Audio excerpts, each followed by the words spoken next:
بسم اللہ الرحمن الرحیم۔ السلام علیکم۔ آپ دیکھ رہے ہیں یوٹیوب چینل عام سی باتیں۔ علامہ سعد حسین رضوی نے عمران خان اور نواز شریف دونوں کو پیچھے چھوڑ دیا ہے۔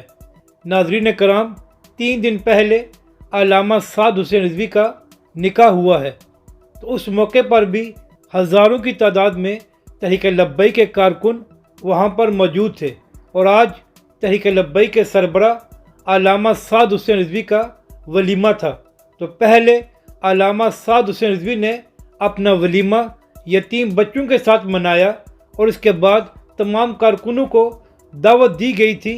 پھر وہاں پر بھی علامہ سعد حسین رضوی تشریف لے کر گئے، جبکہ دوسری جانب اگر نواز شریف صاحب اور عمران خان صاحب کے ہاں کسی قسم کی بھی کوئی تقریب ہو تو یہ وہاں پر عوام کو آنے ہی نہیں دیتے۔